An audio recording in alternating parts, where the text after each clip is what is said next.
Você sabia que das 10 frutas mais consumidas no Brasil, apenas 3 são nativas? Você sabe quais são? Bom, se você sabe, deixa aqui nos comentários que depois eu vou responder tudo. Essa aqui é a série Os 12 Princípios da Permacultura e hoje a gente vai falar sobre o princípio 10, use e valorize a diversidade. Mas eu vou continuar com uma segunda pergunta. Você já parou para pensar que aquilo que chamam de praga existe dentro de uma floresta? Pulgão, cochonilha, lesma, lagarta, tudo isso não habita uma floresta? E aí eu te pergunto, por que eles não devoram a floresta inteira? Porque a floresta tem um equilíbrio. E o que gera esse equilíbrio é a biodiversidade. Não existe praga, como a gente vê numa floresta, tudo que a gente chama de praga está lá dentro, mas eles não são pragas. Pragas é quando um animal, um inseto, uma espécie vegetal se desenvolve e prolifera muito mais do que o normal, e isso porque há um desequilíbrio ali no meio. Se tiver diversidade, esse desequilíbrio provavelmente não vai acontecer. Eu gosto muito do princípio de hoje. A gente pode abranger vários lugares, assim como eu já dei alguns exemplos nas perguntas iniciais. Esse princípio é representado pelo beija-flor. O bico longo e fino do beija-flor e de vários outros pássaros permitem que eles suguem o néctar de flores longas e estreitas. Essa adaptação coevolucionária simboliza a especialização de forma e função na natureza. A grande diversidade de formas e funções e das interações na natureza e na humanidade são a fonte de uma complexidade sistêmica em constante evolução. Diversidade resulta em equilíbrio. Um ponto-chave é a variabilidade genética. Quanto mais espécies diversas habitam o ecossistema, mais estável e equilibrado o ecossistema tende em ser.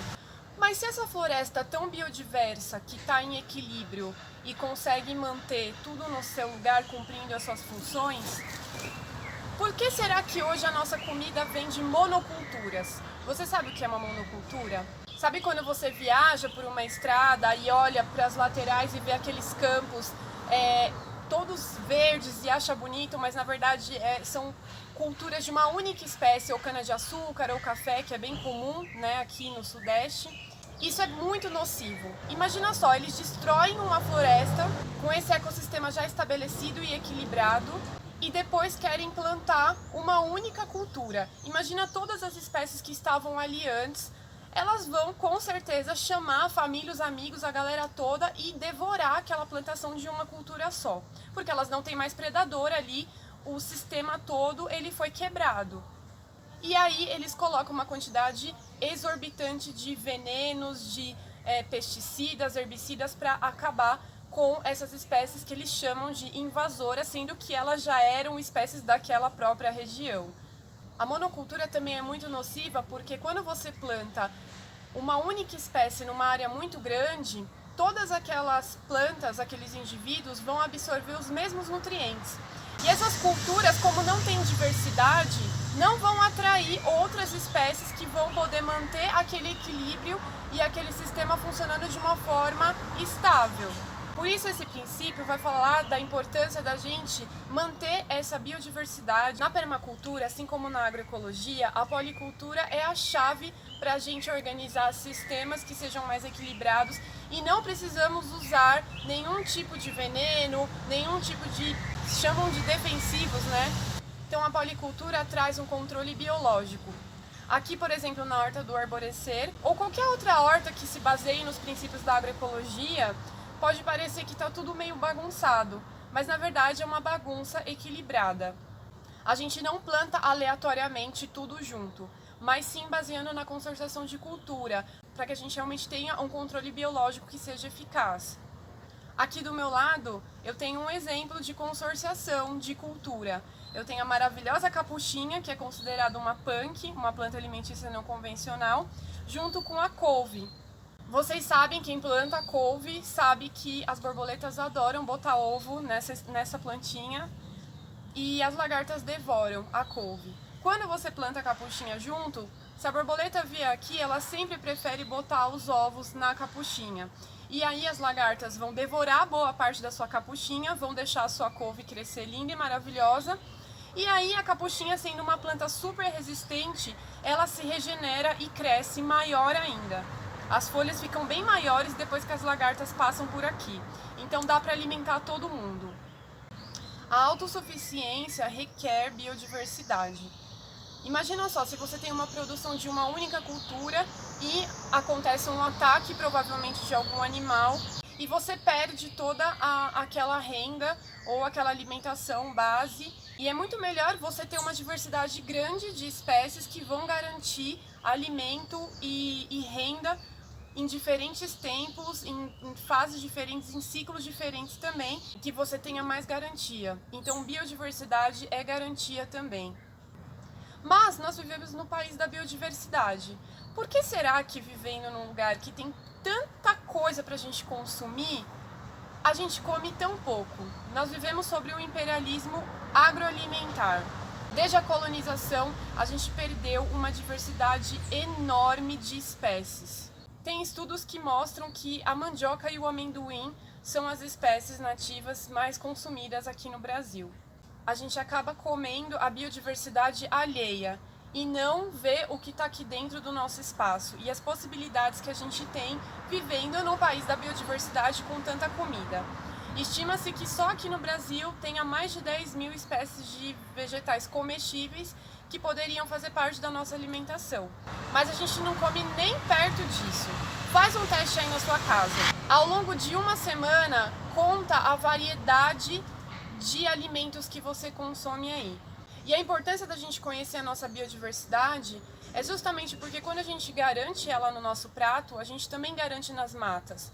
Conhecer é preservar. Então a gente precisa começar a conhecer mais o que é nativo, o que a gente pode consumir daqui e preservar esse tesouro, essa riqueza que a gente tem aqui no nosso país e, obviamente, no planeta inteiro, né? Embora a gente tenha tanta biodiversidade no mundo, tantos alimentos, tantas espécies, hoje 90% de todo o alimento mundial é baseado em apenas 20 espécies. As mesmas que a gente descobriu há 10 mil anos atrás, lá no período neolítico. É um absurdo, né? Eu fico bem impactada com esse dado, porque a gente poderia estar consumindo tantas coisas e a gente reduz isso a quase zero, consumindo poucas coisas, em grande parte hoje em dia ultraprocessadas, industrializadas, e a gente perde uma riqueza nutricional que está aí à nossa disposição. Era só a gente observar um pouco mais. Um exemplo da gente não conhecer a nossa biodiversidade por exemplo, o cambuci é o nome de um bairro aqui em São Paulo, mas muita gente nem sabe que ele é um fruto nativo da Mata Atlântica. E a gente quase não encontra o cambuci em lugar nenhum, né? Se não fosse a rota do cambuci, o festival do cambuci de Paranapiacaba, muitas pessoas nunca nem teriam provado. Outro exemplo, chega no final de ano, a gente paga super caro naquelas cerejas importadas da Nova Zelândia, enquanto nossas matas, a Mata Atlântica, está cheia de cerejas nativas, cereja do Rio Grande, Grumixama, mas a gente também não encontra isso com fácil acesso no mercado. A farinha do buriti, um fruto de uma palmeira super nutritivo, que poderia estar sendo usado para enriquecer a merenda escolar, e a gente usando aí farinha de milho transgênico para alimentar as crianças. O agronegócio é um exterminador de biodiversidade. A cada ano perdemos muitas espécies.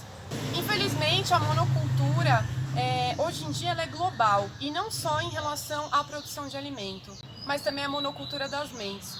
Geralmente em lugares que tem muita monocultura, as pessoas tendem a ter esse padrão de tudo igual, enfileirado, essa estética padronizada, sendo que na natureza não é assim. Então a gente trazer também esse olhar para uma cultura mais biodiversa, para a cultura humana, a diversidade humana, a diversidade cultural é muito importante. Quanto mais biodiversidade, mais a gente ganha com isso. Biodiversidade é equilíbrio, é segurança, é eficiência. Então, quando você começar a plantar uma variedade grande de espécies, mas também observar essa diversidade cultural e humana que a gente tem, vai fazer com que a nossa visão holística traga muitas melhorias para a nossa vida e para o planeta. Bom, eu espero vocês no próximo vídeo.